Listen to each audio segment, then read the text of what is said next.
She was forced to wed a dead billionaire until he returned, alive, and turned her world upside. Hello everyone. Before we begin today's story, I have a small favor to ask. Please hit subscribe and turn on the notification bell so you never miss our channel's new videos. It is quick, free, and the best way to support us in bringing you more dramatic stories. Your support truly means the world to us. Where are you watching from? Drop your city or country in the comments below. Thank you very much. Now, let us return to our main character. The chapel was drenched in gray light, its candles flickering weakly against the wind that pressed against the stained glass windows. Outside, thunder rolled across Manhattan.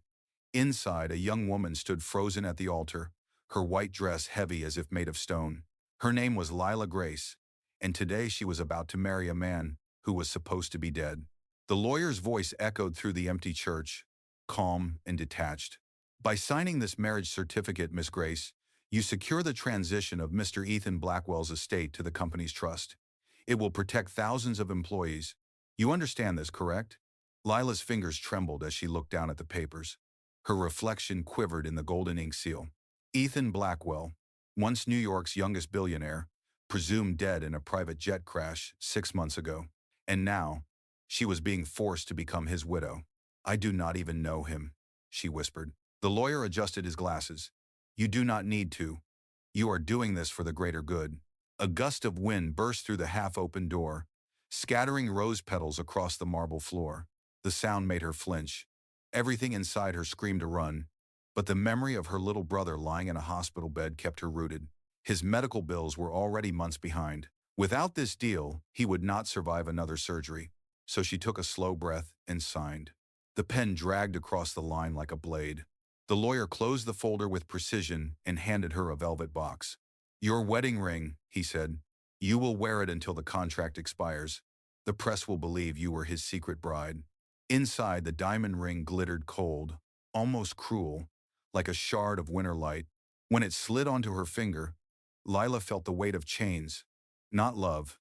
She turned toward the portrait of Ethan Blackwell hanging near the altar. Tall, dark suit, confident eyes that seemed to watch her even from another world. A stranger who had somehow become her husband. Outside, thunder cracked again, shaking the walls. The lawyer gave a curt nod and left her standing alone in front of the empty pews. For a moment, she almost thought she heard something. A faint sound, distant yet clear. Piano music. It drifted down from the balcony above, a slow, haunting melody, each note echoing like a heartbeat in the dark. Lila froze. The church was supposed to be empty. The lawyer's car had already driven away. Yet the music continued calm, deliberate, alive. She whispered into the silence. Who's there? No answer. Only the soft echo of the piano, playing the same tune again, as if calling her name. Lila gathered her dress and climbed the narrow staircase toward the balcony, heart pounding with every step. At the top, the sound stopped abruptly. The piano lid was closed. Dust hung in the air. No one was there. A chill swept through her spine. She turned slowly, her hand gripping the cold railing. And for a split second, in the reflection of a cracked mirror, she saw him. Ethan Blackwell, alive, watching her. Then the lightning flashed, and he was gone. Lila's voice broke into a whisper. It is impossible, but deep down, something told her. Nothing about this marriage was going to stay buried. The rain had not stopped since the day of the ceremony. For 3 nights straight, it drummed against the tall windows of the Blackwell estate, turning the gardens outside into pools of silver light. Lila Grace sat at the edge of a long mahogany table in the dining hall. Across from her were untouched plates of food, still steaming. The air smelled of candle wax and something faintly metallic like cold steel. She had never felt more alone in her life. Earlier that afternoon, the lawyer had returned with another stack of documents for her to sign: bank transfers, inheritance statements, the press announcement. Each page reminded her that she was now Mrs. Lila Blackwell, widow of a man whose body had never been found. When the lawyer left, she walked through the halls of the mansion, her footsteps echoing on marble floors that seemed to stretch forever. Every portrait on the wall carried the same proud family name. Every face seemed to judge her. She paused by the grand piano in the corner of the hall. It was the same melody she had heard in the chapel the night she thought she saw him. Her fingers hovered above the keys, afraid to touch them. Was it my imagination? She murmured. The piano remained silent, its black surface reflecting her tired eyes. The butler, Mr. Alden, appeared quietly in the doorway.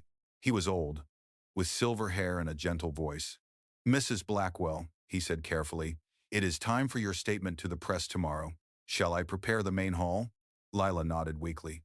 "Do you really believe he is gone, Mr. Alden? It is liver get advantages." The old man looked at her for a long moment. "I served Mr. Ethan for 15 years. I have seen men survive worse. Until I see his grave, I will not say he is gone." Then he bowed slightly and left her alone again. That night, she could not sleep. The storm outside grew wilder, lightning flashing across the windows. She tossed in bed, the sound of rain pounding like a heartbeat in her ears. Then came a noise, a soft thud from the hallway. Lila sat up, her pulse quickening. Another sound followed, a door creaking open somewhere down the corridor. She grabbed her robe and stepped into the dimly lit hall. The walls were lined with old photographs, their glass frames reflecting the flashes of lightning. "Mr. Alden," she called out. No reply. At the end of the corridor, one door stood slightly ajar. It led to Ethan's private study, the one the staff had locked since his disappearance. Her hand trembled as she pushed it open. The room smelled faintly of cedar and rain. Books lined every wall, and on the massive desk lay an open notebook filled with Ethan's handwriting. Beside it, a fountain pen rested, fresh ink still wet. Lila's breath caught. The ink shimmered under the light like someone had just put the pen down. Her heart raced. "This cannot be real," she whispered. She turned to leave, but a sudden gust of wind blew through the half-open window, scattering the papers across the floor. One sheet landed at her feet. It was a letter, addressed to Lila Grace. The handwriting was unmistakable, strong, precise, alive. Her eyes widened as she read the first line. "If you are reading this, it means they have forced you into my world." Her knees weakened. Ethan Blackwell was alive. Thunder rolled again, shaking the glass panes, but all she could hear was the echo of his voice in her mind. "They have forced you into my world." And for the first time, Lila realized that whatever had begun as a contract was about to become something far more dangerous. The next morning arrived gray and heavy, as if the sky itself carried secrets it did not want to tell. Lila Grace sat on the edge of the bed, clutching the letter she had found in Ethan's study. Her mind replayed every word, every sharp line of his handwriting. If he was alive, why hide? And from whom? The butler knocked gently at her door. "Mrs. Blackwell," Mr. Alden said through the crack. "The driver will take you to the city in an hour. The press conference is scheduled at 10. She folded the letter quickly and slipped it inside the pocket of her coat. "Thank you, Mr. Alden," she replied. "I will be ready." Downstairs, the grand foyer gleamed under the morning light. Reporters' voices already echoed faintly from the gates outside.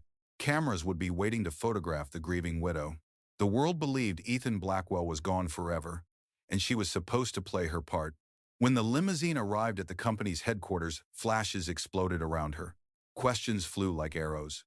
"Mrs. Blackwell, how long were you married before the accident? Do you plan to inherit the company? Is it true the board offered you a position?" Lila forced a calm smile. "I am only here to honor Ethan's legacy," she said softly. Inside the building, her heels clicked against the marble floor as she was escorted to the conference room. A dozen board members sat in silence, all wearing expressions of polite sympathy. At the head of the table sat Victor Blackwell, Ethan's cousin. He stood as she entered, his smile practiced and smooth. "Mrs. Blackwell," he greeted, extending a hand. "Ethan spoke highly of you. We are all deeply sorry for your loss." His voice was gentle, but his eyes were cold. Lila shook his hand cautiously. "Thank you, Mr. Blackwell. I only want to make sure the company stays stable, as Ethan would have wanted." Victor's gaze lingered on her wedding ring. "Of course, the board has decided that your public image will help maintain investor confidence. You will remain in residence at the estate and attend key events. Nothing too demanding." Her stomach tightened. "So I am to continue pretending?" Victor's smile widened slightly. "Let us call it protecting the brand." When the meeting ended, she stepped outside for air.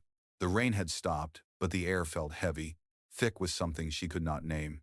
As she walked toward the car, a shadow moved near the side gate. A tall man in a dark coat. For a moment, the sunlight hit his face, and her heart nearly stopped. "Ethan." The driver opened the car door, but she did not move. He stood across the street, watching her with eyes that were too alive, too familiar. When their gazes met, he shook his head slightly, warning her not to react. Then he turned and disappeared into the crowd. Lila's pulse thundered in her ears. She pressed a hand to her pocket where the letter rested. He was not a ghost. He was here, moving in plain sight. That night, back at the mansion, she opened the letter again. At the bottom of the page, something she had missed before, a line written in smaller handwriting. Follow the piano melody tomorrow at midnight. Do not tell anyone. She looked toward the grand hall, where the piano sat gleaming in the dark. Her breath trembled as she whispered, Ethan, what are you trying to tell me? In his collapsing to a gram. Outside, the wind began to rise again, brushing through the trees like a whisper.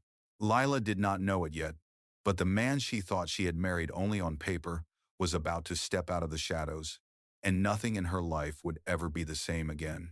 Midnight arrived with a breath of thunder. The mansion was dark, the air heavy with the scent of rain-soaked ivy and old wood. Lila Grace moved through the silent corridors in her robe, her footsteps soft against the marble floor.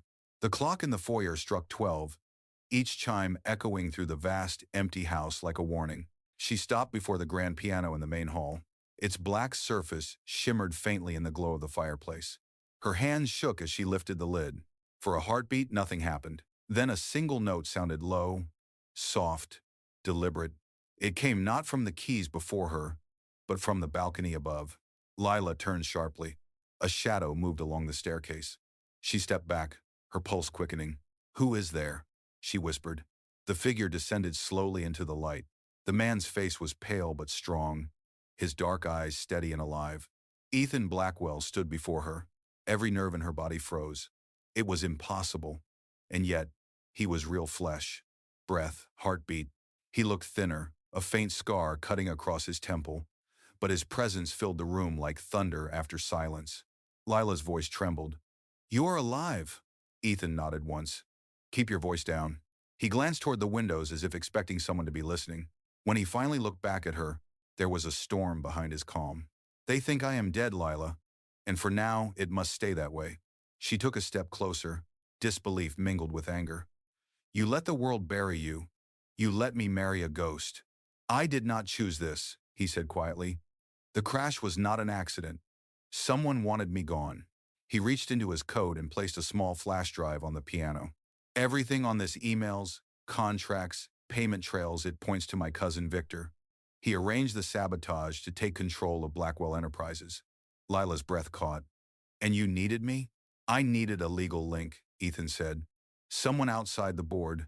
Someone they would not suspect. The marriage contract gave me time to move unseen. Her anger flared. So you used me? No, he said quickly. At first, yes, it was about survival. But then I read your file. I knew why you agreed to this marriage. Your brother's surgery, your debt, your refusal to take bribes at the firm. You were the only person I could trust. Silence stretched between them, broken only by the ticking of the clock. Lila stared at the man she had thought she would never meet, her chest tightening with something she could not name. Finally she spoke. What do you want me to do? Ethan's gaze softened. Help me finish this. Pretend you have never seen me. Act your role until I have proof. When the time comes, we expose Victor together. Lila hesitated, torn between fear and the strange relief of knowing the truth. I will do it, she said at last. But if you disappear again, I will not forgive you. A faint smile touched his lips. I do not intend to vanish this time. He moved toward the door, pausing once more before disappearing into the shadows. Be careful, Lila. They are watching you too. There is settled many Brogri. When he was gone, the silence of the mansion returned, thicker than before. Lila closed the piano lid slowly, her reflection staring back at her from the polished surface. The fake marriage she had signed out of desperation had become something much more real. A secret alliance with a living ghost, and a fight for the truth that could destroy them both. Morning came sharp and golden over the Blackwell estate, but the warmth outside never touched the chill in Lila Grace's chest. She stood before the mirror, brushing her hair into place, preparing for another day of pretending. On the surface, she was the perfect widow, calm, graceful, and loyal to the memory of her late husband. In reality, she was living inside a secret war. Downstairs, the butler, Mr. Alden, waited by the staircase holding a tablet. Mrs. Blackwell, The board meeting will be streamed live from headquarters this afternoon. Mr. Victor insisted that you attend, he said. Lila forced a small nod. Thank you. I will be ready. Her pulse quickened. Ethan had warned her that Victor might make his first move soon, and the meeting could be his test. She slipped the flash drive Ethan had given her into her purse. It felt heavier than gold. At noon, she arrived at the Blackwell Enterprises tower. The lobby buzzed with journalists and cameras. Whispers followed her every step. Look, that is the young widow. And when to wine, and the gratter. She inherited everything, right?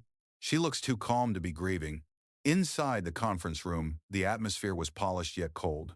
Victor sat at the head of the long table, smiling faintly as she entered. Ah, Mrs. Blackwell, he said smoothly.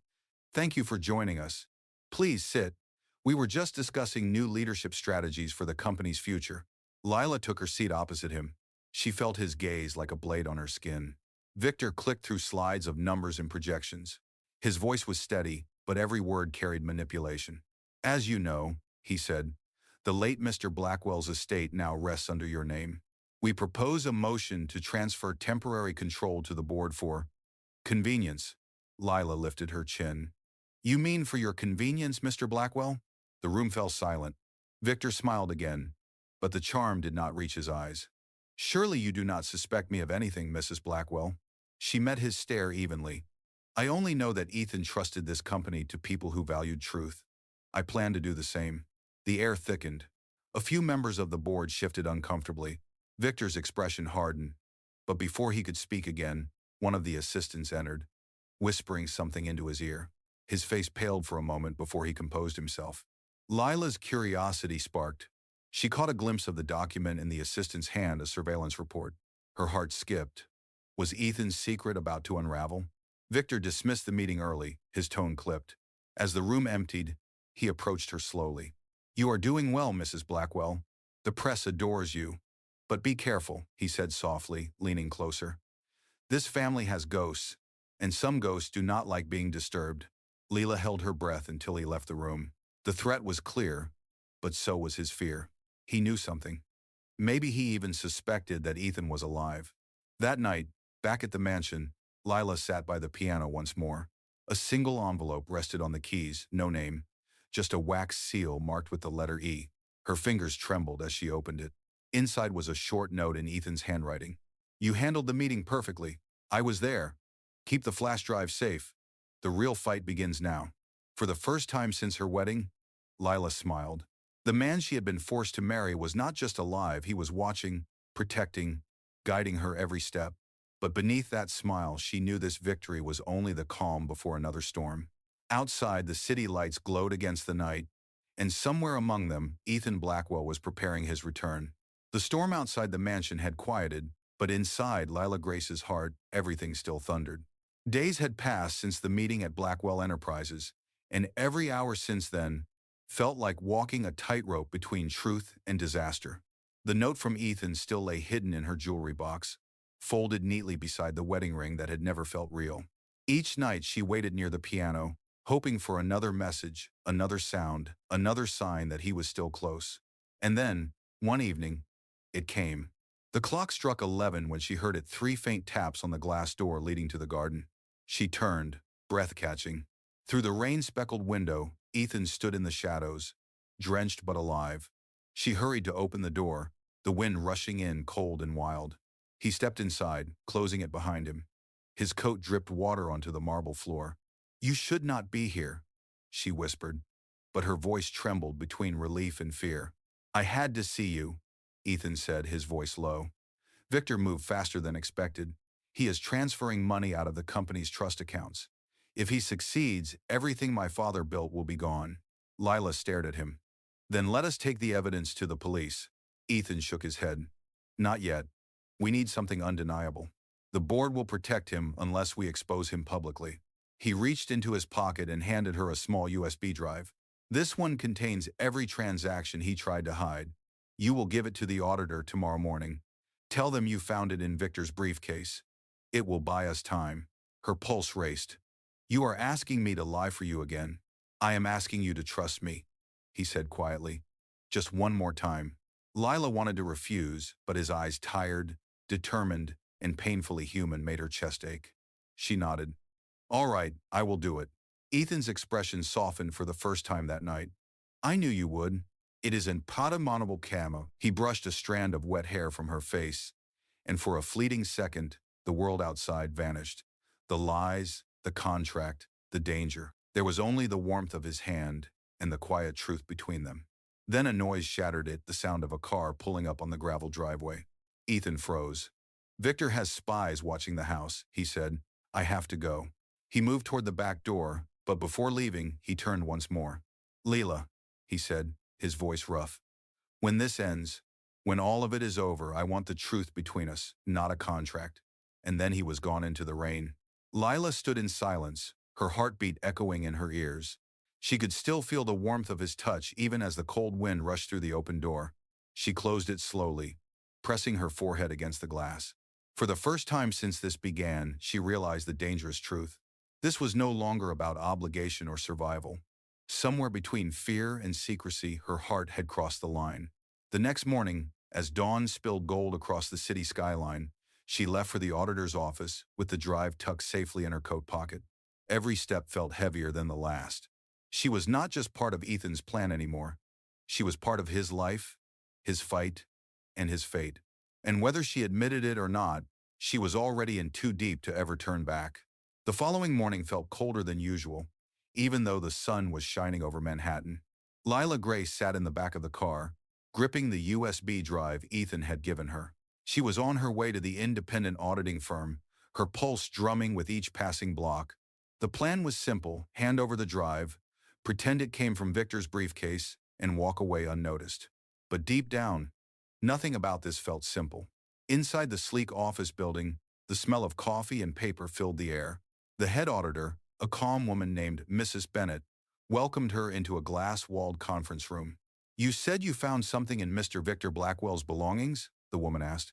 Lila nodded, placing the drive on the table. I believe it contains financial irregularities. I thought you should see it before the board meeting. Mrs. Bennett looked surprised but impressed. You did the right thing. We will review it immediately. Lila forced a smile, but as she turned to leave, she caught sight of two men in dark suits lingering by the elevator. They were not auditors. Their eyes followed her like hawks. A chill crept down her spine. She hurried out of the building, heart pounding. By the time she reached the street, one of the men was already speaking into his phone. Mrs. You should not have interfered. You do not know who you are dealing with. Her hands shook. Before she could reply, another message followed. Check the evening news. Lila grabbed the remote, switching on the television. The headline froze her blood. Breaking. Financial whistleblower found dead in Midtown parking garage. The anchor's voice continued, calm and merciless.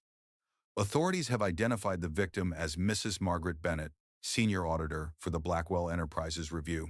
Lila dropped the remote, her breath catching. The woman who had taken the USB drive dead within hours. Her mind raced. Was this Victor's doing?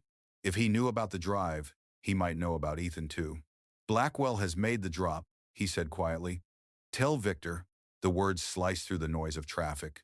Lila broke into a brisk walk, then a run. She ducked into a nearby alley, her breath sharp and fast. When she finally reached the safety of the limousine, the driver turned toward her with a worried look. Ma'am, are you all right? You look pale. Just drive, she whispered. Please drive. That evening, she returned to the mansion, exhausted and trembling. The piano room was empty. No message waiting. She sank into the chair by the fire and stared into the flames. Her thoughts were interrupted by the sudden buzz of her phone. A text appeared on the screen, an unknown number. As she stepped outside into the cold night air, she realized something terrifying. The woman who had been forced into a fake marriage was now the target of a real hunt, and the only person who could save her was the husband the world still believed was dead. The night wind tore through the city, sharp as broken glass. Lila Grace clutched her coat around her and hurried along the quiet pier by the Hudson River. The water shimmered under the streetlights, restless and black. Every few seconds, she glanced over her shoulder, afraid she might see the dark suits from earlier. Ethan's message echoed in her head. Go to the pier. Do not look back. Another 7 data personable. He just not working, Dad. She reached the far end, where a small warehouse stood abandoned. The door creaked open before she could knock. Ethan stepped out from the shadows. He looked worn, his eyes sunken from sleepless nights. But the moment he saw her, relief softened his face. "You made it," he said, taking her hand. "I was not sure if you could get away." "They killed her." "Ethan," Lila whispered, her voice shaking. "Mrs. Bennett is dead. They know about the drive." Ethan's jaw tightened. "Then Victor is desperate.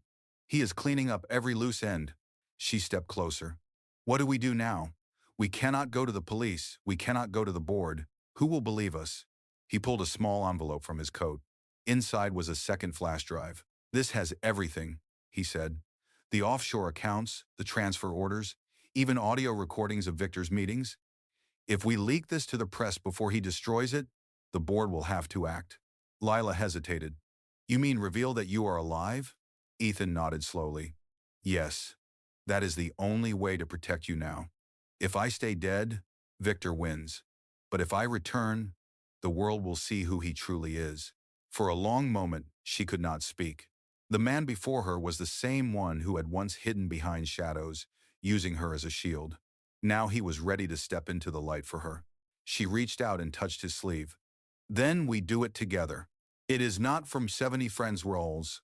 Ethan's eyes met hers, and something in them broke the guarded distance he had kept since the day they met. "Lila," he said softly, "you were never supposed to be part of this, but somewhere along the way, you became the only reason I am still fighting." Before she could respond, the crunch of gravel broke the moment. Headlights cut through the fog.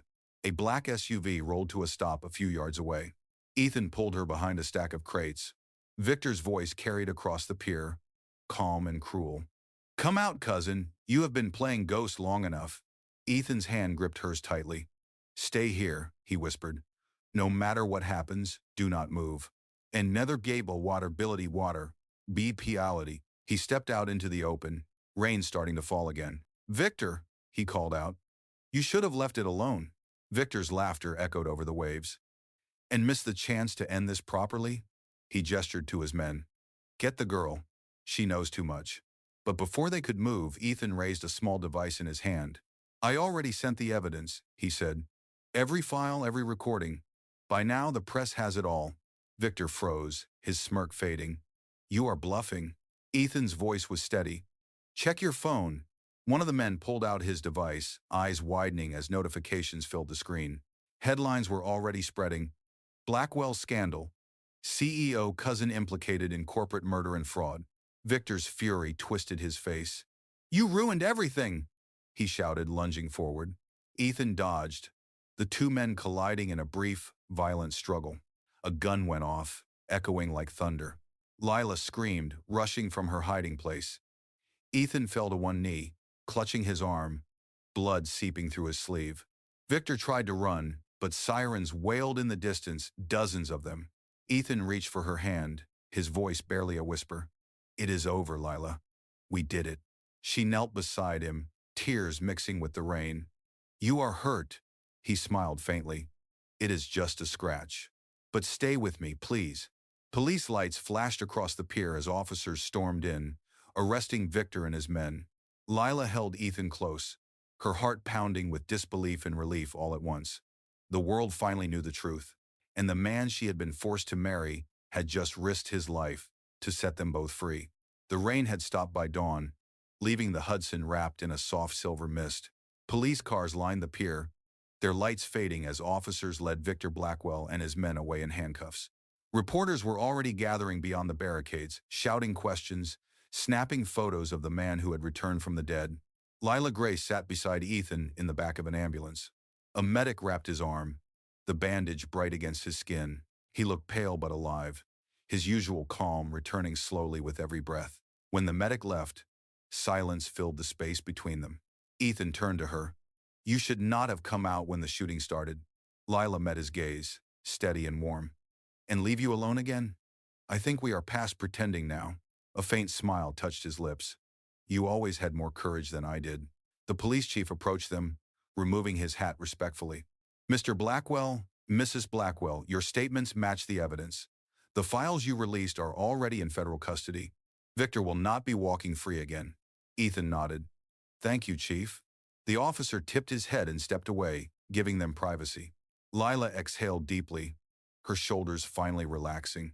For the first time in months, she was not carrying the weight of someone else's secret. Ethan looked out at the river, where the morning sun began to burn through the fog. I spent months hiding in the shadows, thinking power was all that mattered, he said quietly. But when I saw what they were willing to do to you, I realized what truly mattered was protecting what is right. Lila reached for his hand. And now? He turned to her. Now I want to live like a man who has been given a second chance. They separate shadow seda sever white. In another shanami. Is less say about the Wong. A week later, the headlines had changed from scandal to redemption. Ethan Blackwell, cleared of fraud, returns to lead Blackwell Enterprises. The company's reputation was restored, and employees who once feared collapse now celebrated their new beginning. At the mansion, sunlight poured through the tall windows. The same piano that had once haunted Lila now filled the room with warmth. She walked in, wearing a soft blue dress, and found Ethan adjusting his cufflinks.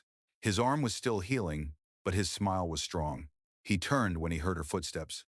I wanted to show you something, he said, leading her toward the foyer. There, on a small pedestal, stood the framed marriage certificate, the one that had once been a contract born of lies. But a new line had been written below it, signed by both of them in fresh ink. Renewed in truth, witnessed by choice. Lila laughed softly.